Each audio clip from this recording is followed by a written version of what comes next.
নমস্কার কৃষক চাষী বন্ধুরা, কৃষি উইথ এক্সপিরিয়েন্স ইউটিউব চ্যানেলে আরেকটি নতুন ভিডিওতে সকলকে স্বাগত। আজকে আবার চলে আসলাম আমার আরেকটি শশার জমিতে। এর আগে যে ভিডিওটা দিয়েছিলাম সেই জমিটা আলাদা এবং এই জমিটা আলাদা। এটা দেখতে পারেন পুরো প্লটটাই কিন্তু শশা দেওয়া হয়েছে একদম বর্ষাকে টার্গেট করে। মানে এই জমিটার শশা নামবে হয়েছে জ্যৈষ্ঠ মাসের শেষের দিকে, মাত্র গাছ ফুটে বেরিয়েছে। তো এই সময় আমরা এই শশা গাছে কী কী পরিচর্যা করব, আজকের ভিডিওতে আপনাদের সাথে একদম বিস্তারিত আলোচনা করব। তার সাথে এই ভিডিওটা যদি ভালো লাগে আপনারা অবশ্যই লাইক করবেন, চ্যানেলে নতুন হলে অবশ্যই চ্যানেলটা সাবস্ক্রাইব করে নেবেন এবং আপনাদের যে কোনো ধরনের যদি প্রশ্ন থাকে অবশ্যই কমেন্ট করবেন। তো কৃষক চাষী বন্ধুরা, এই যে দেখুন গাছ কিন্তু মাত্র বেরিয়েছে। আপনারা জানেন যে আমাদের উত্তরবঙ্গে কয়েকদিন থেকে একটানা বৃষ্টি চললো, মানে বর্ষার সময় এত পরিমাণ বৃষ্টি হয় না, এত পরিমাণ বৃষ্টি হয়েছে। এই যে মালচিংগুলো দেখছেন এগুলো বৃষ্টি এবং হাওয়া ঝড়ে কয়েকবার করে উঠে গিয়েছে, তারপরে আবার বসিয়ে দিয়ে মিডিলে মাটি দিয়ে চাপ দিয়ে দেওয়া হয়েছে যাতে এর পরবর্তীতে না উঠে যেতে পারে। এবং এই যে বেশিরভাগ পাতাগুলো কিন্তু বৃষ্টির ডাঙে ছিঁড়ে পেরে একদম শেষ হয়ে গিয়েছে, যে কারণে গাছের গ্রোথ এই সময়ের জন্য কিছুটা কম। তবে যেহেতু এখন ওয়েদার ভালো হয়ে গিয়েছে, এখন কয়েকদিনের মধ্যে কিন্তু গাছের গ্রোথ খুব ভালো চলে আসবে। তো এখন কথা হলো যে আমরা কি কি পরিচর্যা করব এই সময় আমাদের শশা গাছগুলোতে। এই সময় আমাদের শশা গাছগুলোতে সব থেকে যেটা মেন দরকার সেটা হলো, যেহেতু বৃষ্টি পার হয়ে গিয়েছে এবং গাছের গ্রোথ নেই, এই সময় আমাদের সব থেকে বেশি প্রয়োজন হবে একটি ফাঙ্গিসাইড। কিন্তু যেহেতু গাছ একদম ছোট, তাই আমাদেরকে দিতে হবে একদম হালকা ডোজ। এই সময় আমাদের এই ছোট ছোট শশা গাছগুলোতে আমরা ফার্স্ট ব্যবহার করব সাপ পাউডার। এই সাপ পাউডার আমরা দিব ট্যাঙ্কিতে 15 গ্রাম করে, 15 গ্রামের বেশি না, লিটারে 1 গ্রামের বেশি কোনোভাবেই না। 15 গ্রাম করে দিয়ে আমরা একটা স্প্রে করে দেবো। যে আগালগুলো আছে গাছের, এগুলো কিন্তু খুব সুন্দরভাবে পরিষ্কার হয়ে যাবে এবং গাছগুলো আস্তে আস্তে গ্রোথে চলে আসবে। এবং যেহেতু গাছগুলো ছোট, এর শিকড়ের বৃদ্ধি খুব একটা হয়নি, এই জন্য এই সময় আমরা এই গাছের গোড়াতে ড্রিঞ্চিং করব। বিশেষ করে যাদের মালচিং আছে, ড্রিঞ্চিং করবো আমরা হিউমিক অ্যাসিড। তো যারা যারা বা যাদের যাদের কাছে হিউমিক অ্যাসিড আছে, আপনারা সেই হিউমিক অ্যাসিড নেবেন। ট্যাঙ্কিতে অন্তপক্ষে 50 গ্রাম করে গুলাবেন, গুলিয়ে গোড়াতে অল্প করে ঢেলে দিবেন। মানে স্প্রে ডামে যে নজেল হয় সেই নজেলটাকে খুলে দিয়ে গোড়াতে ধরে যাবেন অল্প অল্প করে। এই গাছগুলো খুব সুন্দর শিকড় নিয়ে নেবে।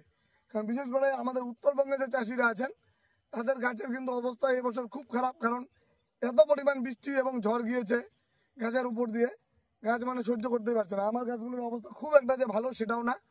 এই সময় আমাদের কিন্তু এটা করতে হবে। তো আজকে আমি ভিডিও করছি, আগামীকালকে কিন্তু আমি এই দুটোই করে দেবো। একদিকে স্প্রে করবো সকালবেলা এবং বিকালের দিকে কিন্তু ড্রিঞ্চিংটাও করে দেবো। আপনারা একদিনেই দুটো করতে পারবেন, কোনো রকম অসুবিধা নেই। এই সময়ের জন্য এই পরিচর্যাটাকে আপনাকে অ্যাট ফার্স্ট করতে হবে। এরপরে যেটা করতে হবে, যেহেতু এখন আমাদের গরমের সময়, বর্ষাকে টার্গেট করে আমরা শশা লাগাচ্ছি, এই জন্য এই সময় গরমের সময় কিন্তু পোকার প্রজনন ক্ষমতা বেশি, নানান ধরনের শোষক পোকা সব থেকে বেশি অ্যাটাক করবে শশা গাছের যে আগালগুলো আছে সেখানে। বিশেষ করে সাদামাছি, থ্রিপস এবং মাকড়, বিশেষ করে মাকড় এবং সাদামাছি এই দুটো সব থেকে বেশি এই সময় অ্যাটাক হবে। যেহেতু বৃষ্টি হয়ে গেছে, থ্রিপসের অ্যাটাকটা কিছুটা কমে যাবে, কিন্তু মাকড় এবং সাদামাছির অ্যাটাক কিন্তু কমবে না। এই সময় এগুলোর জন্য আমরা এর আগের ভিডিওতে আমি বলেছিলাম যে রনভেন ব্যবহার করার জন্য। আপনারা অবশ্যই রনভেন ব্যবহার করবেন, কিন্তু রনভেন যেহেতু গাছ ছোট, সমস্ত ওষুধের ডোজ এই সময় হাফ চলবে। সমস্ত ওষুধের ডোজ এই সময় আমরা অর্ধেক করে দেব, পরবর্তীতে গিয়ে ডোজ বাড়িয়ে দেব। এছাড়াও যাদের জমিতে মাকড়ের সমস্যা, পাতা মুড়ে যাচ্ছে, তারা কিন্তু অবশ্যই যে কোনো মাকড় নাশক, এখন মার্কেটে জৈব বলে অনেক ধরনের মাকড় নাশক পাওয়া যায়। লিটারে আপনার ট্যাঙ্কিতে মোটামুটি 70 টাকা 80 টাকা 100 টাকার মধ্যে ভালো ভালো কোম্পানির ভালো রেজাল্টের মাকড় নাশক পাওয়া যায়। যে কোনো একটি নিয়ে আপনারা স্প্রে করে দিন প্রথমের মতো, এবং পরবর্তীতে গিয়ে আপনারা রনভেনের ডোজ বাড়িয়ে দিয়ে করতে পারেন। অথবা এই সময় যদি রনভেন করেন বা যেটাকে বলে অ্যাবাসিন, সেটাও যদি করেন তো ডোজ কিন্তু একদম কমিয়ে দিতে হবে। এরপরে যেটা আসবে আমাদের এই গাছের মধ্যে অ্যাটাক করার জন্য, সেটা হলো সবুজ লেদা। একদম গুড়ি গুড়ি সবুজ লেদা দেখতে পাওয়া যাবে না, পাতাগুলোকে জালিজালি করে দেবে, অনেক ক্ষেত্রে ভাঁজ করে মোচড় করে দিবে। এটাকে আটকানোর জন্য আমরা নর্মাল যে কোনো ওষুধ, আপনারা প্রফিট সুপার দিতে পারেন, মানে প্রফিনোভা সাইবারমেথ্রিন, অথবা কম দামের মধ্যে আপনারা যেটাকে এমামেকটিন বেনজয়েড বলি, সেমাইয়ের দানার মতো যেগুলো হয়, তো সেগুলো ট্যাঙ্কিতে 15 গ্রাম করে দিয়ে বা 10 গ্রাম করে দিয়ে স্প্রে করে যদি দেন একবার, দেখবেন যে যত ধরনের লেদা পোকা আছে সব কিছু চলে যাবে। এরপরে যেটা সমস্যা রয়ে যাবে সেটা হলো অনেকের ক্ষেত্রে দেখতে পারবেন যারা নর্মাল মাটিতে করেছেন, মালচিংয়ে করেননি, তাদের ক্ষেত্রে যেটা দেখা যাবে যে গোড়া পচে যাওয়ার একটা সমস্যা হয়। মালচিংয়ের ক্ষেত্রে খুব একটা হয় না। তো এই গোড়া পচে যাওয়ার যেটা সমস্যা যদি কারো হয়, আপনারা সেক্ষেত্রে রিডোমিল গোল্ড সেটা দিয়ে দিবেন গাছে স্প্রে করবেন, তার সাথে গোড়াতেও দিয়ে দিবেন। গাছে ওপরে ধরবেন এবং গোড়াতে হালকা করে দিয়ে দিবেন। একবার স্প্রে করে দিলে কিন্তু গোড়া পচার সমস্যা একদম নির্মূল হয়ে যাবে। পরবর্তীতে আপনাদেরকে আর কোনো দিকে যেতে হবে না।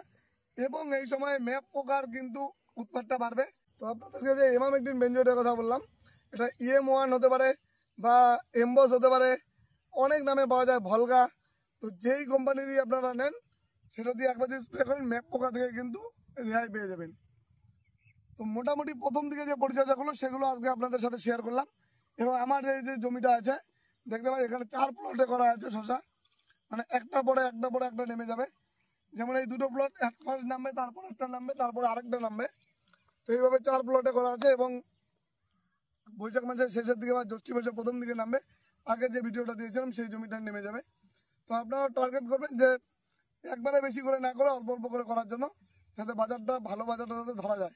কারণ সবসময় বাজার ঠিক থাকে না এবং বর্ষার মধ্যে বৃষ্টির জন্য অনেক জায়গায় বাজার খুব খারাপ অবস্থা চলে। তো আপনাদের সকলেই শশাগুলো খুব সুন্দরভাবে বেড়ে উঠুক এই আশা রাখছি কিছু এক্সপিরিয়েন্স ইউটিউব চ্যানেলের পক্ষ থেকে। তার সাথে এই ভিডিওটা যদি ভালো লাগে অবশ্যই একটা লাইক করবেন, আর চ্যানেলের নতুন হলে অবশ্যই চ্যানেলটা সাবস্ক্রাইব করে নেবেন। তার সাথে আপনাদের যদি মনে হয় যে আমার এই তথ্যগুলো তথ্যপূর্ণ আপনাদের কাজে লাগবে, তাই অবশ্যই কিন্তু আপনাকে চ্যানেলটা সাবস্ক্রাইব করে নিতে হবে। কারণ এরপরে আরও তথ্যপূর্ণ ভিডিও আমরা এই চ্যানেলে দেওয়ার জন্য চেষ্টা করব। তার সাথে যদি কোনো প্রশ্ন থাকে অবশ্যই কমেন্ট করুন, যতটা তাড়াতাড়ি সম্ভব আমরা প্রশ্নের উত্তরগুলো দিয়ে দিব।